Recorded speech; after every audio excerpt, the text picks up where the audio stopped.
through 75 counties and hundreds of investigations, from the most violent crimes to petty infractions. This is Arkansas Crime Watch with Kevin Kelly. A Little Rock woman charged with first-degree murder, residential burglary, and battery in the third degree. Good evening and thanks for watching Arkansas Crime Watch on Fox16.com. I'm Kevin Kelly. Tina Davis, the woman you just saw, was arrested on July 19th following a home break-in that happened after three women got into an argument outside a home on South Hughes Street. And as Hunter Hoagland reports, even though Davis was not directly responsible for the fatal shooting, she still faces a first-degree murder charge. Things are quiet here on South Hughes Street. To hear something happening in the neighborhood was totally a shock. But Saturday night was a very different scene. There has been another murder in Little Rock, Arkansas. Witnesses took this video after police showed up around 10.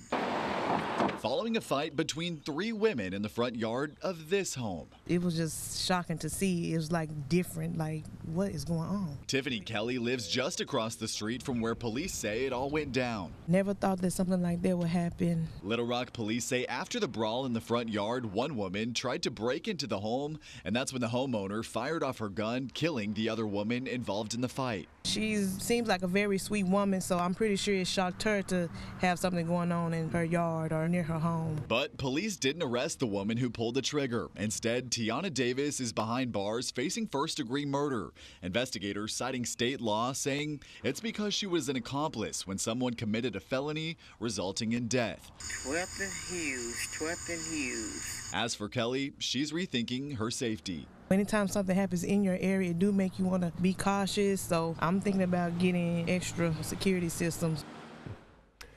The homeowner was identified as Shannon Martin. She was released after being questioned and has yet to face any charges, but she could. That decision will be up to the Pulaski County Prosecuting Attorney's Office. As for what caused the fight, police have not said, at least not yet. Little Rock police have ruled the death of a man found in an abandoned house last Friday as accidental. The body of Ulysses Evans Jr. was found at a boarded-up house on Brown Street by someone walking by. His death was originally ruled a homicide, but the medical examiner said injuries to his body were superficial.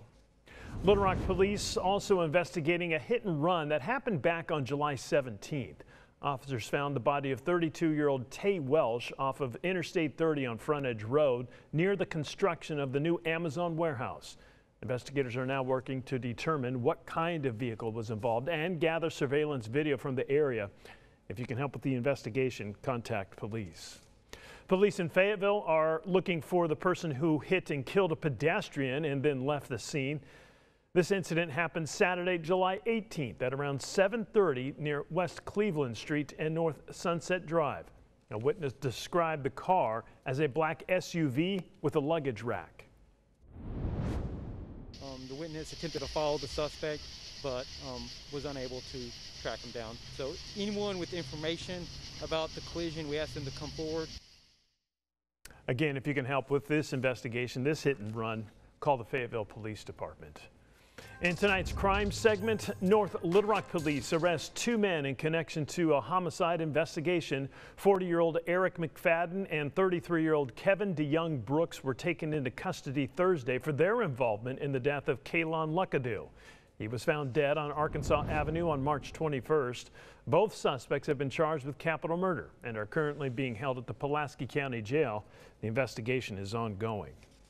Listen to this story. A long-running dispute involving the alleged theft of a man's butter beans turned deadly at a convenience store Tuesday night in Helena, West Helena.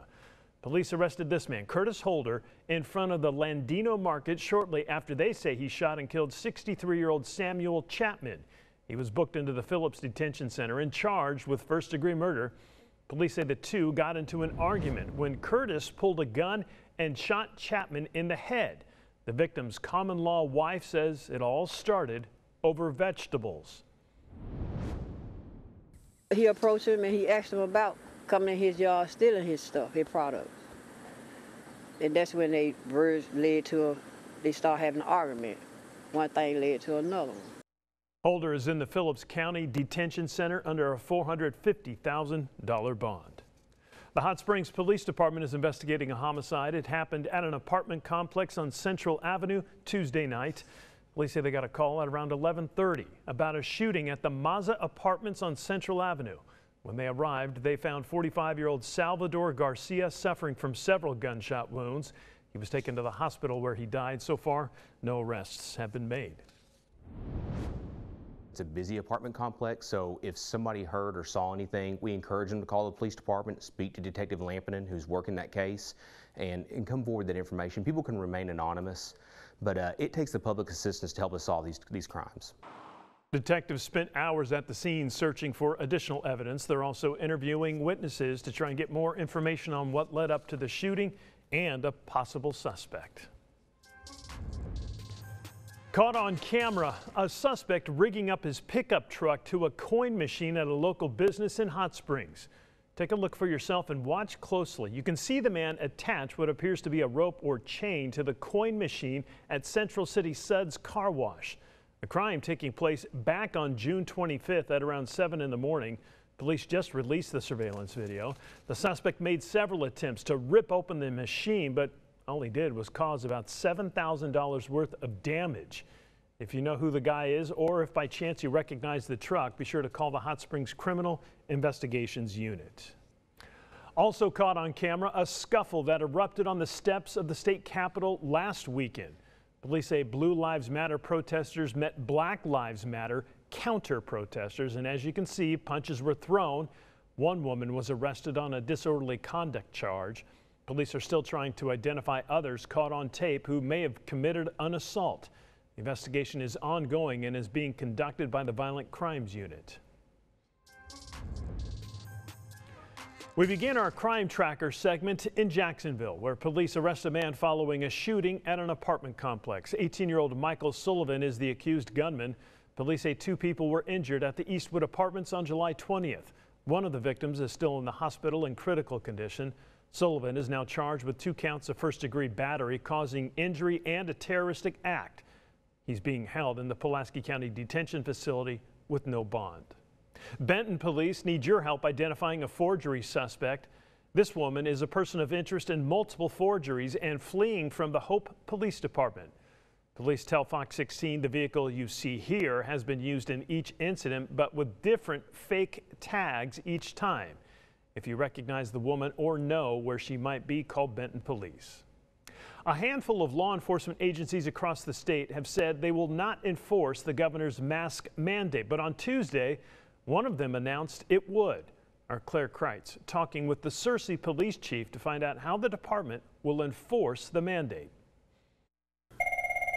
As the phone lines light up, Searcy police expect some of those calls to be reports of people not wearing masks. We are respecting the governor and we're respecting his position on what he can and can't do. Searcy Police Chief Steve Hernandez says showing that respect means enforcing his orders. We were anticipating being overwhelmed, but making sure it doesn't become the sole focus of the department. We didn't want to have an officer basically waste time and respond to every single mass call that we're going to anticipate that we're going to get. Hernandez says dispatchers will go through a supervisor to determine whether each report is valid. Somebody walking down the street not wearing a mask, that doesn't fall under his mandate. If it does fall under the mandate, of course, we'll send an officer out there and remind them of what the governor's orders are. The only exception is if that call comes from a business. That's automatic, sending an officer out. We had, people coming in here coughing and hacking. Suzanne Rayford owns Daisy's Lunchbox and says this sign has been plastered to the door for weeks, but that didn't keep people from walking in face uncovered. If I'm protecting you, I want you to protect me. Now knowing she has the police department's support, it makes it easier for me as a business owner to put my sign up on the door. Hernandez says they don't anticipate writing tickets specifically for the mandate. We're just going to talk to people and say, hey, this is what the governor said. But if the officer responds and they still don't comply, then it goes away from the mask and it goes into something else.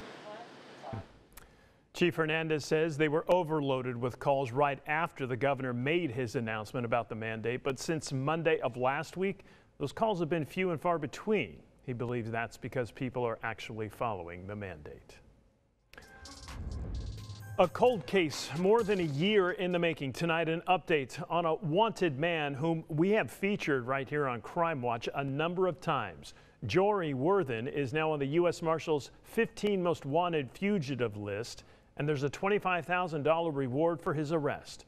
Worthen is wanted for murdering his girlfriend Alyssa Cannon and her 4-year-old son Braden. It happened in Camden in June of last year. Cannon's car was later found at a Burger King in Seattle. Worthen is 6'2", has brown hair and brown eyes. He also has multiple tattoos on his arms and chest. U.S. Marshals believe he could be anywhere, but if you know something, you can file a tip online at usmarshals.gov/tips. Tonight's Mug of the Week goes to this man who looks like he's getting ready to conduct a surgery, but instead he found himself being booked into the Garland County Jail. 54-year-old Jimmy Dwayne Potts was arrested on July 22nd and charged with parole hold, theft of property, and 2 counts of violation of the Arkansas hot check law. As we leave you, here's a look at Arkansas's most wanted. We do want to remind you all of the suspects you've seen tonight are innocent until proven guilty in a court of law. Remember, if you have any information on any of these cases we talked about tonight, you're asked to call your local police department. Thanks for watching Arkansas Crime Watch. I'm Kevin Kelly. Be smart, be safe, and if you see something, say something. I'll see you tomorrow night on Fox 16 News at 5:30 and 9.